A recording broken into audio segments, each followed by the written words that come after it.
Pedro, apalagi gitu-gitu, gitu-gitu, harganya lebih murah lagi di situ. Itu di GPO Genting Premium Outlet. Itu lebih murah lagi, jauh lebih murah daripada di butik. Karena apa? Karena biasa kalau di butik kan setiap bulan itu akan ada new collection kan, akan dibagi new collection. Jadi new collection yang 6 bulan setelah itu akan diantar ke premium outlet yang terdekat. Contohnya kalau di Kuala Lumpur ada di Genting Outlet, paling dekat Kuala Lumpur ada Genting Outlet, Mitsu Outlet dekat bandara tadi kita pergi tadi, dan juga di Johor Premium Outlet ada 3. Jadi tempat ini memang dibagi setiap 6 bulan akan diantar ke situ. Jadi produk yang udah 6 bulan ke atas diantar ke situ. Dan jangan ada yang mau cari new collection nggak ada. Koleksi terbaru nggak ada di situ. Cuman tapi barang-barangnya itu masih lagi bagus, jenama original Adidas juga. Jadi kan dibagi struk Adidas, apalagi kresek semua, paperback Adidas, sama aja. Cuman modelnya itu aja. Tapi yang kau semua masih bagus. Kadang itu ada yang beli satu gratis satu, buy one get one. Kemarin itu ada tamu saya dibeli celana Puma itu 50%, beli 2 50%. Harganya 119, dibeli 2 celananya itu jadi Rp95 aja. Bayangin. Jadi harganya apa? 119 dikali 2. Terus cuman dia perlu bayar Rp95 aja. Dan di situ kawasan bebas pajak ya. Jadi nggak ada pajak kalau di situ. Cuma kalau pajak cuma di butik-butik, itu ada pajak. Center market, saran saya sama aja harganya sebenarnya, sama. Coklatnya sama aja harganya, barang-barangnya sama aja. Jadi kalau mau beli terpulang ibu, kalau mau beli di Sungai Wang nggak apa, silakan nanti saya bawa ke situ. Kalau untuk sepanjang sini juga boleh, nggak ada masalah. Ada yang mau beli dikit-dikit juga boleh, nggak ada masalah gitu. Ataupun mau beli Milo di pasar seni boleh. Nanti mau beli coklat di Sungai Wang boleh, nggak ada masalah juga. Gitu. Oke semua? Oke. Jadi bisa di sebelah kanan ada tulis Bangunan Mara. Jadi Bangunan Mara itu adalah salah satu proyek daripada pemerintah, yang dimana salah satunya untuk siapa yang mau jualan atau berniaga dibagi modal. Kalau perlu ada yang mau continue sambung belajarnya itu akan dikasih juga.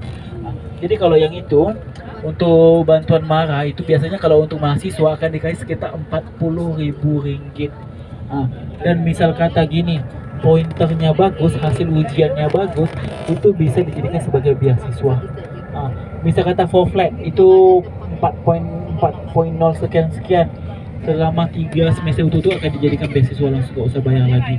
Tapi bisa kata 3.7, 3.8 ada sekitar 70% diskon, 80% diskon begitu. Ya, kayak teman saya itu dia itu daripada Rp40.000 cuman harus dibayar Rp7.000 saja. Karena pointernya alhamdulillah lumayan bagus, cuma nggak full set aja begitu. Oke. Seperti yang saya bilang tadi, di Malaysia ini kita ada 3 kaum utama ya. Kita ada Melayu, mayoritas adalah Melayu, Cina dan juga India. Jadi bagaimana terbentuk 3 kaum ini? Kalau yang Cina ini datang daripada tanah besar Cina, karena dulu Malaysia terkenal dengan negara pertanian gitu. Jadi pertanian kenapa dijajah oleh British dulu, yang beli orang Melayu. Gitu. Tapi bisa kata mau diwariskan ke yang non Melayu, yang itu nggak boleh. Begitu.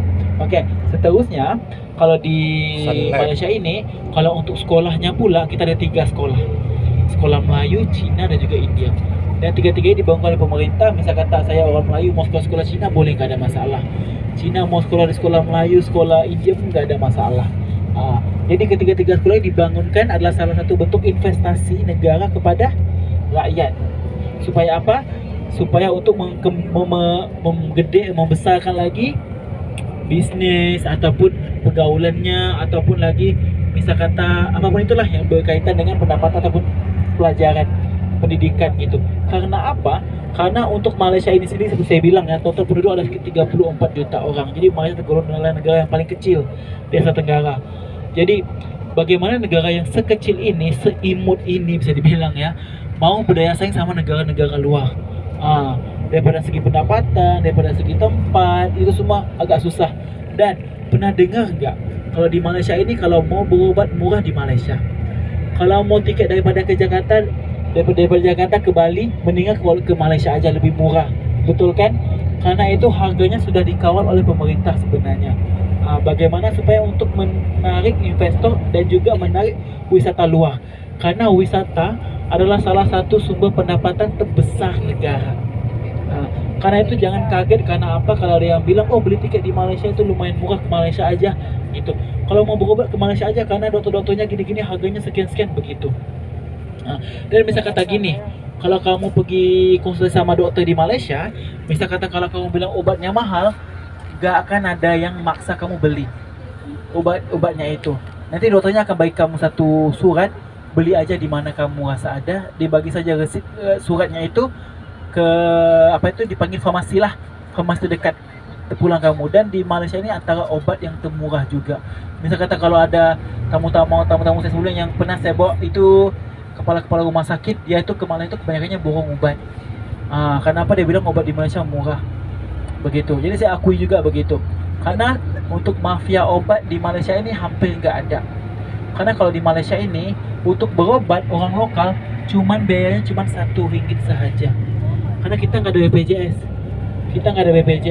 kita cuma diberikan rumah sakit pemerintah yang dibangunkan oleh pemerintah lah, dipanggil sebagai hospital kerajaan, ataupun dipanggil rumah sakit negeri ya kalau Indonesia, rumah sakit negeri. Jadi ini dipanggil hospital kerajaan yang dibangunkan di Kuala Lumpur ada, Selangor, di semua tempat ada. Kalau di kampung-kampung ada namanya klinik, biayanya cuma RM1.